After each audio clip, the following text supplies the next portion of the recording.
ഷിരൂരിൽ ഇപ്പോഴും തെരച്ചിൽ തുടരുകയാണ്. രണ്ടിടങ്ങളിലായി പ്രധാനമായും തിരയുന്നു. നദിയിൽ ഇപ്പോൾ ലഭിച്ച 4ാമത്തെ സ്പോട്ട് കേന്ദ്രീകരിച്ച തിരച്ചിൽ, മറ്റൊന്ന് കരയിൽ ഇപ്പോഴും തിരച്ചിൽ നടക്കുന്നുണ്ട്. അത് നേരത്തെ ചായക്കട നിൽക്കുന്ന സ്ഥലത്താണ്.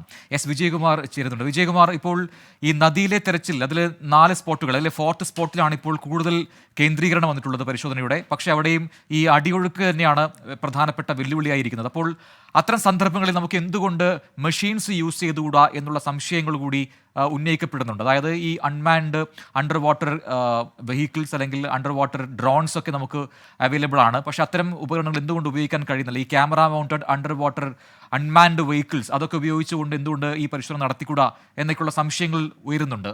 അതിനെന്തെങ്കിലും കാരണങ്ങൾ അധികൃതർ പറയുന്നുണ്ടോ? ഈ റിട്ടയർഡ് മേജർ ജനറൽ ഇന്ദ്രബാലൻ അദ്ദേഹത്തിൻ്റെ പക്കലുള്ള ഈ ഡ്രോൺ ഐബോർഡ് ഫെസിലിറ്റിയിൽ അതിൽ അണ്ടർ വാട്ടർ ക്യാമറകൾ ഉണ്ട്. ജലത്തിന് താഴെ ഉപയോഗിക്കാൻ പറ്റുന്ന ക്യാമറകൾ ഉണ്ട്. പക്ഷേ ഇന്നലെ അത് ഇറക്കാൻ ശ്രമിച്ചെങ്കിലും ഇന്നലെ അതിന് ഇറങ്ങാനും പറ്റുന്ന സാഹചര്യം ഉണ്ടായിരുന്നില്ല. ഇന്ന് അത് ഇറക്കാൻ ശ്രമിച്ചിട്ടുണ്ടോ എന്ന് പരിശോധിക്കേണ്ടതുണ്ട്. പക്ഷെ അപ്പോഴും ഈ പറയുന്നത് പോലെ ഏതൊക്കെ കേന്ദ്രങ്ങളിൽ പരിശോധിക്കണമെന്ന ആശയക്കുഴപ്പം ഇപ്പോൾ ആ സംഘത്തിനും കാണുമെന്നാണ് എനിക്ക് തോന്നുന്നത്. ഇതാണ് യഥാർത്ഥത്തിൽ നമ്മൾ പുതുതായി കണ്ടെത്തിയ ശക്തമായൊരു സിഗ്നൽ ലഭിച്ച ഭാഗം. ഇതാണ്, ഇവിടെയാണ് ഇനിയിപ്പോൾ അതിൻ്റെ തെരച്ചിൽ ഒരുപക്ഷെ കൂടുതൽ നടക്കേണ്ടത്.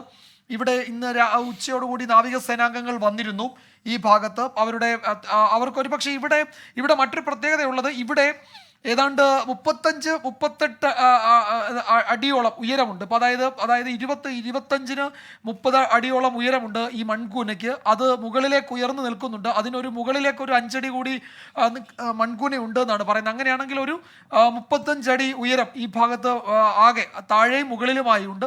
ഈ ജലോപരിതലത്തിന് മുകളിലേക്ക് ഏതാണ്ട് ഒരു 5 അടി ഉയർന്നു നിൽക്കുന്നുണ്ട് ഈ മൺകൂന. അപ്പോൾ ഈ മൺകൂന എന്നത് പൂർണ്ണമായും നമ്മൾ ഓർക്കേണ്ടത് അവിടെ നിന്ന് ഇടിഞ്ഞ് പുഴയിലേക്ക് വന്നതാണ്. അതായത് ആ റോഡിൻ്റെ ഏതാണ്ട് 100-150 അടി ഉയരത്തിൽ നിന്ന് താഴേക്ക് വന്ന മണ്ണും പാറകളും ഒക്കെ കൊണ്ട് ഈ പുഴയിലുണ്ടായ ഒരു കൃത്രിമ ദ്വീപ് എന്ന് നമുക്ക് വേണമെങ്കിൽ ഈ പ്രതലത്തെ വിശേഷിപ്പിക്കാം. അതാണ് ഇവിടെ ഈ കാണുന്നത്.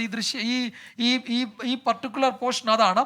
അങ്ങനെ അത്രയും വലിയ മൺകൂമ്പാരത്തിനുള്ളിൽ എന്തെങ്കിലും ഒരു വസ്തു കുടുങ്ങിക്കിടന്നാൽ സാധാരണഗതിയിൽ ഒരു ഡ്രഡ്ജർ ഉണ്ടെങ്കിൽ മാത്രമേ അത് ഇവിടെ പ്രവർത്തിപ്പിക്കാൻ കഴിയൂ. മറ്റേതെങ്കിലും തരത്തിലുള്ള ഉപകരണം കൊണ്ട് ഈ ഭാഗത്തെ മൺകൂമ്പാരത്തെ അങ്ങനെ നമുക്ക് അതിനെ ഇളക്കി പരിശോധിക്കാൻ കഴിയുമെന്ന് മനസ്സിലാക്കുന്നില്ല. അപ്പോൾ ഇവിടെയാണ് ഇനി അത് ഉറപ്പിക്കേണ്ടതിന് ഇവിടെയാണോ ആ വസ്തു ഉള്ളത് എന്നതാണ്. അങ്ങനെയാണ് ഇവിടെയാണ് ആ വസ്തു ഉള്ളതെങ്കിൽ, ആ ലോറി ട്രക്ക് ഇവിടെയാണ് ഉള്ളതെങ്കിൽ ആ ട്രക്കിനെ കണ്ടെത്തേണ്ടതുണ്ട്. അത് ഇവിടെയാണെന്ന് ഉറപ്പിക്കേണ്ടതുണ്ട്. ഏറ്റവും പ്രധാനപ്പെട്ടത് അത് ഇവിടെ ഉണ്ട് എന്നുള്ള സ്ഥിരീകരണമാണ്. അങ്ങനെ സ്ഥിരീകരിക്കാൻ നിലവിൽ പറ്റുമോ എന്ന് എനിക്കറിയില്ല. കാരണം ഇന്നലെ ഒരു 0.3 അതേതാണ്ട് ആ പുഴയോട് ചേർന്ന് ഉണ്ടായിരുന്നു. അവിടെ സ്ട്രോങ് സിഗ്നൽ ആയിരുന്നു.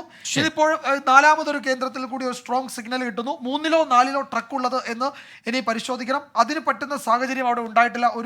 ഒരു പുഴയിലേക്ക് ഇറങ്ങിയുള്ള പരിശോധനയൊക്കെ ഈ ഭാഗത്തൊക്കെ എത്രത്തോളം നടക്കുമെന്ന് നമുക്കറിയില്ല. ദുഷ്കരമാകും അവിടുത്തെ പരിശോധന നേരിട്ട് നടത്തുമ്പോൾ എന്നാണ് വിലയിരുത്തുന്നത്. അല്ലെങ്കിൽ മറ്റേതെങ്കിലും തരത്തിലുള്ള സാങ്കേതിക സൗകര്യങ്ങൾ ഒരുക്കണം. അത് വിദഗ്ധർ തന്നെയാണ് വിശദീകരിക്കേണ്ടത്. ശരി, ഈ രീതിയിൽ കാണുന്നത് പോലെയല്ല. ഈ പുഴക്കടിയിൽ ഇതിലൊക്കെ ശക്തമായ ഒഴുക്കുണ്ട്. 6 knotsന് മുകളിലാണ് ഇപ്പോഴത്തെ അടിയൊഴുക്ക് എന്ന കാര്യം കൂടി അധികൃതർ പറയുന്നുണ്ട്. അതാണ് താഴേക്ക് ഇറങ്ങിച്ചെന്ന് ഡൈവേഴ്സിന് പരിശോധന നടത്താൻ പ്രതികൂലമായി നിൽക്കുന്നത്. കാലാവസ്ഥ കൃത്യമായി മാറിയെങ്കിൽ മാത്രമേ അത് സാധിക്കുകയുള്ളൂ എന്ന് കലക്ടർ കൂടി വ്യക്തമാക്കിയിട്ടുണ്ട്.